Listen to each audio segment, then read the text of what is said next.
Hey everybody! So, it is time for me to unveil my preseason top 25.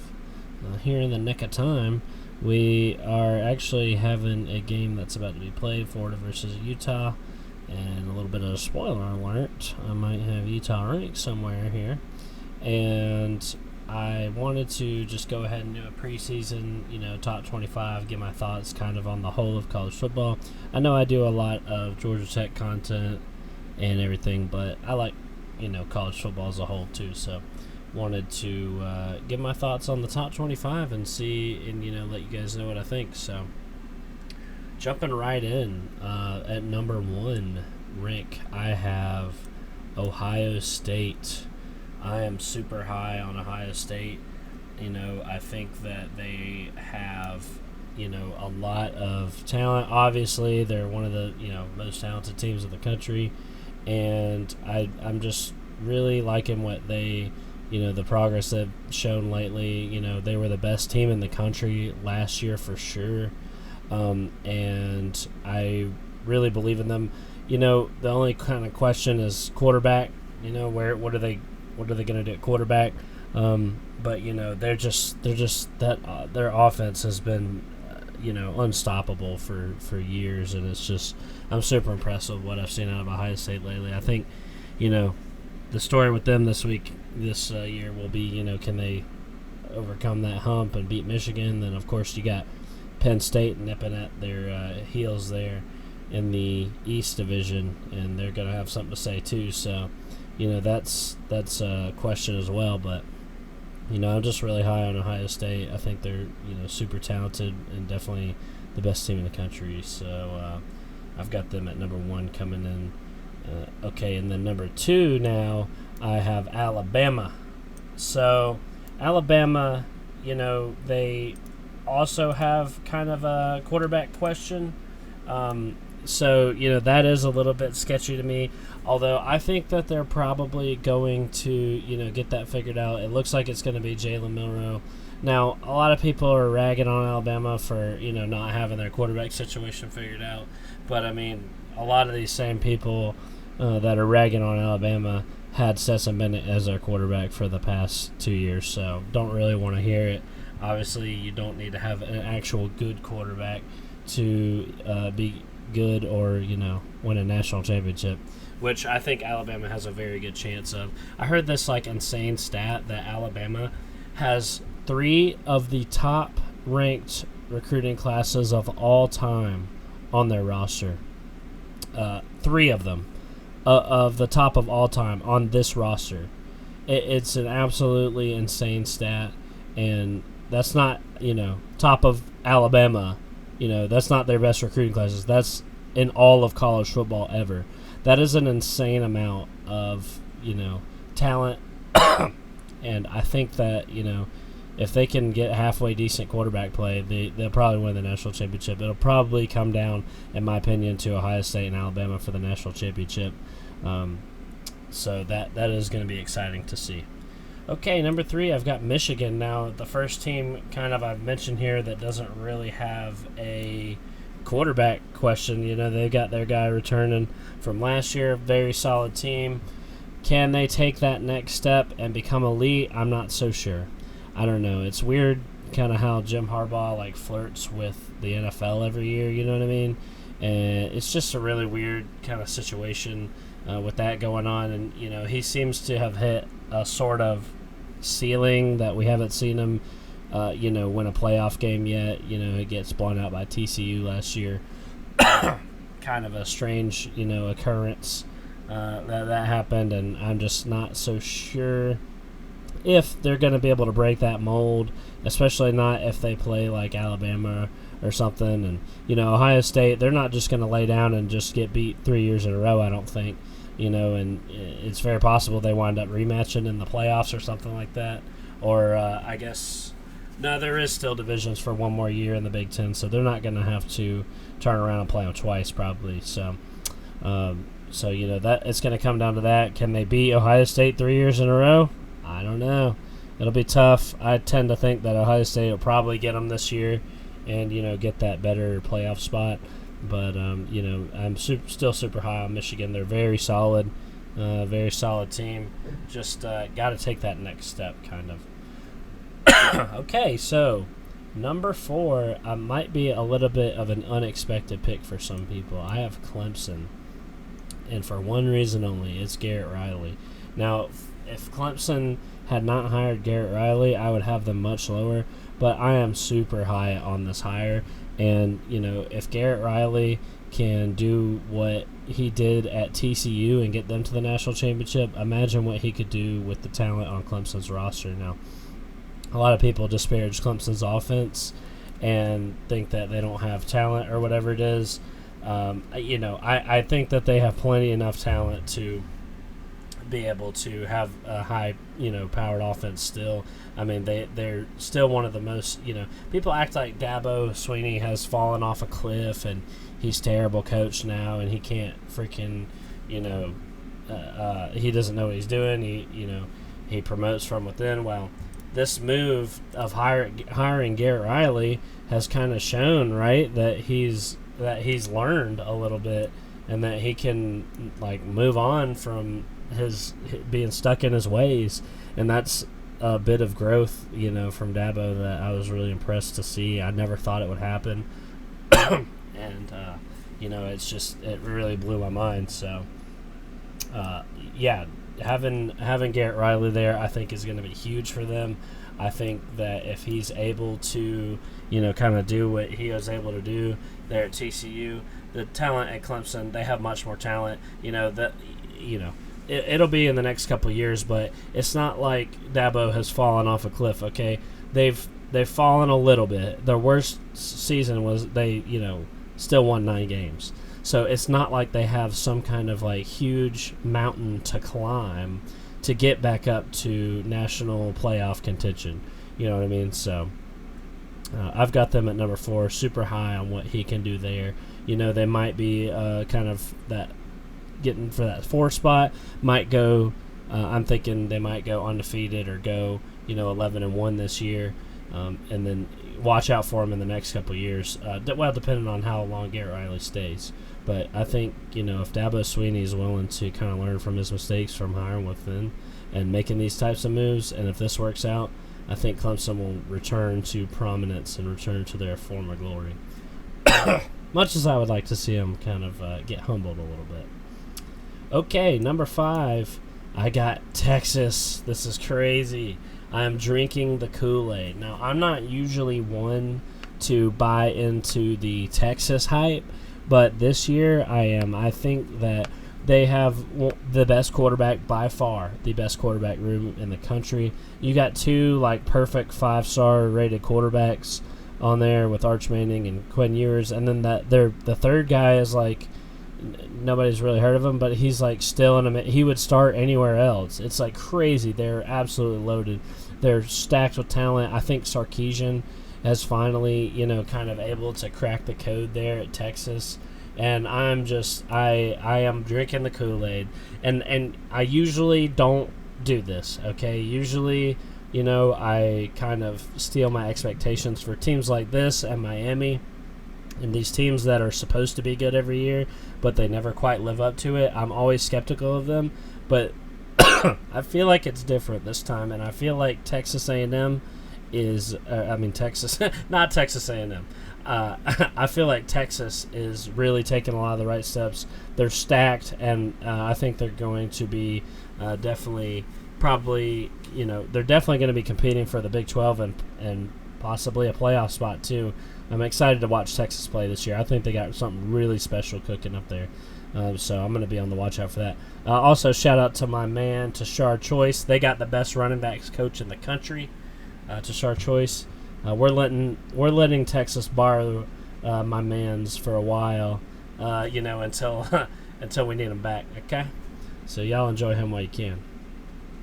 All right, now moving away from the top 5, I've got Oregon. I'm super high on Oregon, super, impressed with what they were able to do last year, in year 1 under Dan Lanning. And just, I'm just really high on them. Getting Bo Nix to come back and not, declare for the draft is huge. What a what a story from Bo Nix, right? Like, he was terrible at Auburn for all these years, and he finally is kind of living up to his potential there at Oregon. And I think you're gonna have to really watch out for Oregon. The Pac-12 in general this year, as you'll see, I'm super high on. They play good football out there. They got a lot of good teams. The quarterbacks in the freaking Pac-12 are awesome, and they got a lot of exciting stuff going on out there. So super high on Oregon. Think they're going to be really good, really talented. Can they kind of break the mold of what they've been kind of? They have like a ceiling, They're able to kind of run the Pac-12, get out of there with 1 or 2 losses in the regular season, but then they kind of get to the postseason and fall short of those expectations. So we'll see if they can break that mold this year. It's only year 2 under Dan Lanning, but he's got a killer thing going there, so I got them at number 6. Okay, number 7, Penn State. We got the Penn State. I am a buyer on Penn State. I think that they're going to be, pushing for that E spot. I mean, they're a victim of, their division. They have to, they're in the same division as Ohio State and Michigan every year. And, of course, they've been, some of the most dominant elite teams in college football. And they got this new hotshot quarterback, Drew Aller. And this is pretty much just me, buying into that, because Drew Aller is, he was this 5-star. He's like supposed to be super good, and Penn State has always been like stacked with talent and always been right there. And if they could get a truly like special spark at the quarterback position, they could really take their game to the next level, and I believe they can do that with Drew Aller. I'm looking forward to watching Penn State play, and who knows, that I think they'll probably get a hold of Ohio State or Michigan this year. It's hard for me to think that they would go 0-2 against them, so they probably get a hold of one of them this year, so we'll have to see. I'm excited to watch them play. Okay, number 8. Now, I will admit, this is slightly biased, and they got a slight bump. This is supposed to be a preseason thing here, but they got a slight bump. Notre Dame did because of how impressed I was of them, in their week 1 game against Navy, or week 0 rather, game against Navy. They showed a lot of promise, and Sam Hartman looked good, and they ran the ball like down their throat like crazy. And I was just impressed by what I saw out of them. Can they break their curse this year of the postseason kind of issue with, getting they lose every, postseason bowl game since in like 30 years or whatever. They can't seem to win a major postseason game. So can they break that this year? It looks like they might be able to. They are looking pretty solid so far, and I will admit I gave them a bump because of that. Sam Hartman, obviously a really good quarterback, and I can't really – I mean, Notre Dame has struggled to kind of get like a really, really dynamic quarterback in the past few years, so I'm thinking Sam Hartman could fill that role. And, of course, they have a really solid defense, and it looks like a really, really good running game. So looking forward to seeing, kind of what Notre Dame has got. Now, another while Notre Dame was a benefactor of Week 0, I've actually got a victim of Week 0. I bumped down Southern Cal. I was a lot higher on them than before I saw that their defense had not improved. So I am cheating a little bit with the Week 0 games here, but, cut me a little slack. It's been pretty busy for old Cdogg. So I've bumped Southern Cal down. They're still in my top 10. But I was much higher on them. I think I might have even had them in like my top 5, like possible playoff contender status. But Southern Cal, their defense does not seem to be any better. I was obviously not impressed. You can't give up 28 freaking points to freaking San Jose State or whatever they play. Like, come on, like, what are you doing, man?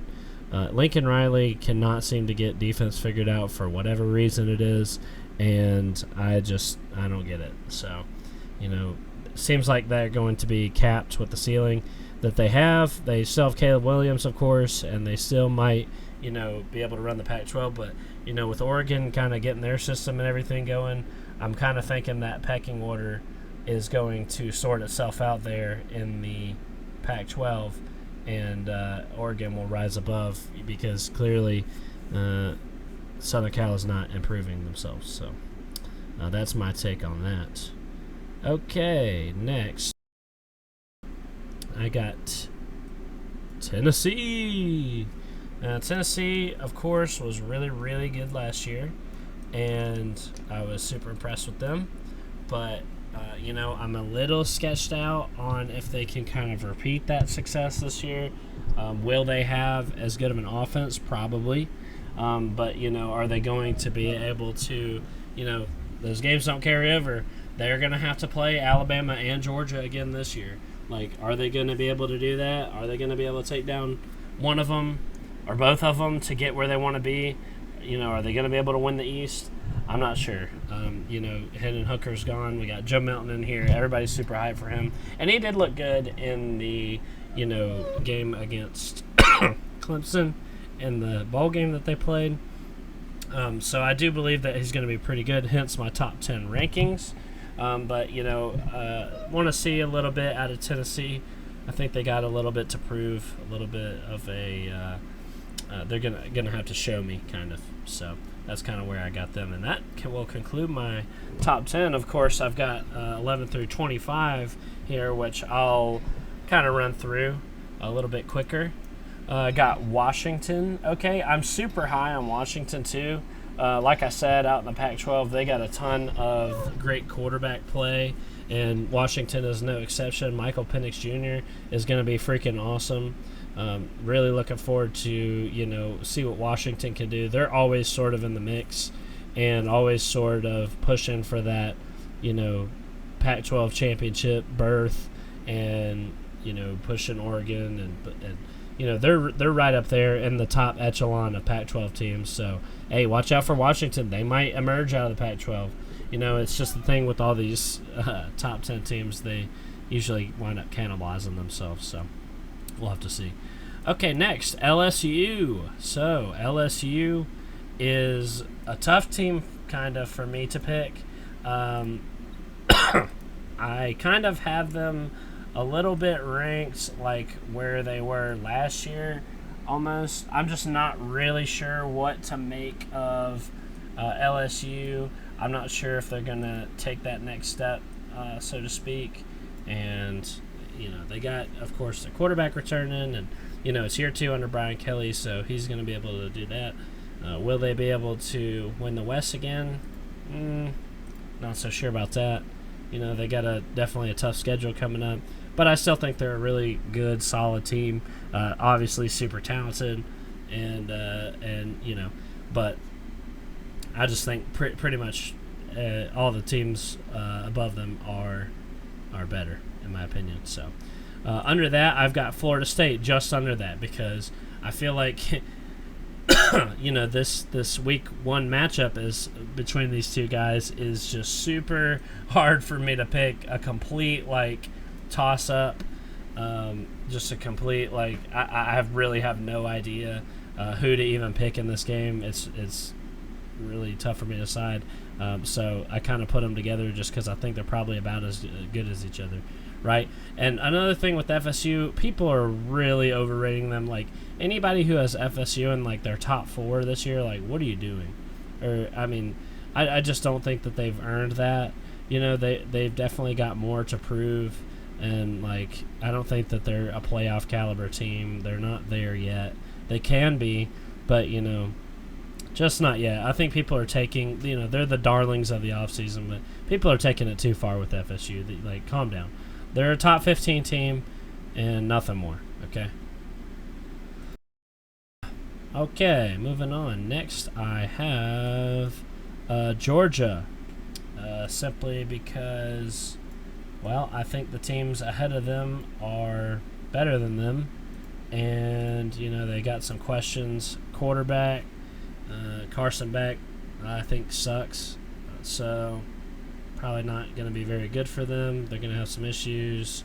You got Mike Bobo in there, so, Mike Bobo, obviously not as good coordinator as Todd Monkey, who they had before.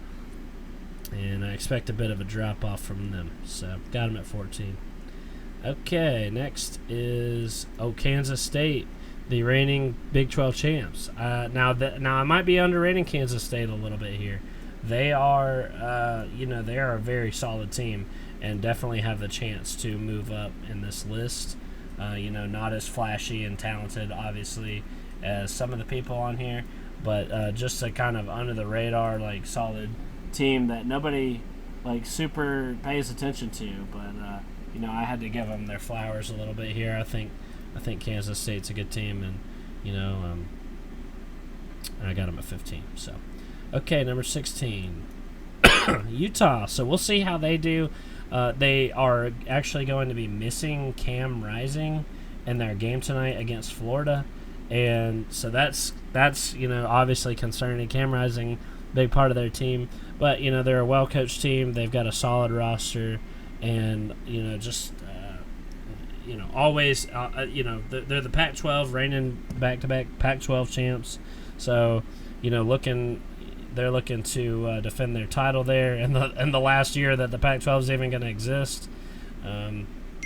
So they're the team that rose up kind of when all these other talented teams like Southern Cal and Oregon and stuff, they're the team that rose up and was just well coached, and they're always just really well coached and play a tough team, and that's admirable to me. So I got Utah. I got them respect.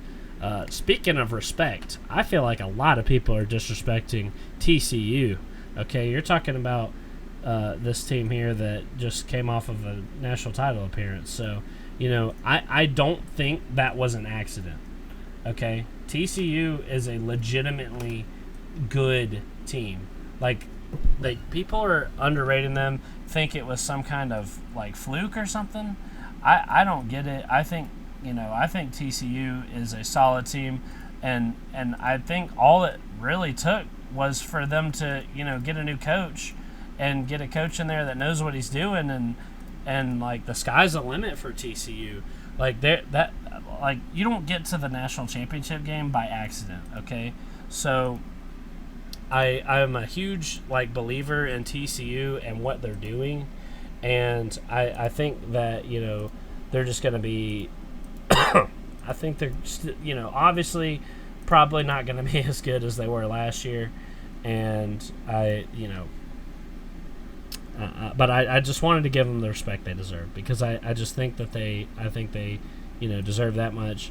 They're going to blow out Colorado week 1, and yeah, so good for you, TCU. Okay, next few here, getting a little bit long-winded. UCLA, not much to say about them. Solid team. Got them coming in. Oregon State, obviously building off. We'll see how Uiagalelei does out there. Very stoked on them. We got Texas Tech, who is legitimately like a sneaky good team. Like Texas A&M not Texas A&M. Texas Tech is a good team, like legitimately good, that deserves respect. I might be even underrating them a little bit here. Watch out for the Red Raiders, because they are solid. All right, I'm gonna be actually watching them with excitement. They might even make a Big 12 title appearance this year. That's how high I am on Texas Tech. They showed a lot of promise last year, and good for them, because they've been doing a great job. Keep it up. 21, South Carolina. I am a buyer on South Carolina. I think that they're, have become a really solid team under Shane Beamer. Think that they, I'm a believer in Spencer Rattler. A lot of people think that they're fool's gold, but, I don't. I think that, they've slowly built it up. They're doing it the right way, and South Carolina is, they've got some talent over there, and they're just a solid team, top 20, 25 team, and that's what I think. Pitt, got them. I think they're solid. People are underrating Pitt a little bit, in my opinion. They're always solid on the lines of scrimmage, and they are, they got Phil Jerkovic coming in at quarterback, which I'm high on him. He's a great quarterback, and so I'm excited to see what he does. and I just think Pitt's really good, going to be good. They're probably, might even make a ACC championship appearance. We'll have to see. But yeah, got Pitt there. Wisconsin, super high on the Luke Fickell hire. They won the Luke Fickell sweepstakes. People have been talking about where Luke Fickell is going to go for years. Wisconsin got a hold of him. Proud of them for being able to do that. And I think they're going to be immediately good because of it. Luke Fickell is one of the best coaches in the country. What he was able to do at Cincinnati was incredible, and I am super high on that. And what he can do at a team like Wisconsin, there's a ton of talent there as far as they got big players. They might have not a ton of skill, talent, but I think Luke Fickell's going to be able to get that in there and get some really good production out of them. So I think they upgraded big time. Finishing up here, we got Duke. I am high on Dookie Doos, okay? Duke is a good team, and they're very well coached, and not much else to say. Mike Elko, I think, is a great coach. He'll probably get scooped up by a bigger program here soon because what he's able to do at Duke is really good. And I'll just say this. I'm glad that we don't got to play him this year because they're going to upset some people this year too and be really good again, I think. And then last and least, I have North Carolina. I'm not super high on North Carolina. I think that they're just too unreliable and erratic of a team to really put a lot of faith in them. So I kind of thought this was a good spot here at 25. You can easily be kicked off, or you can move up, depending. I think their defense is going to be terrible again, but they're going to have a great offense. But I'm just not sure. That's just they're just so inconsistent and hard to kind of pin down. So that's where I got them. So, hey, that's my top 25 there. So I'm looking forward to this college football season. I'm getting ready to go watch this Utah and Florida game. My Jackets play tomorrow. I'm so stoked. Thanks for watching. Let me know what you guys' top 25 is. Did I get anything wrong? Let me know. Thanks for watching. Go Jackets. I'll see you guys next time.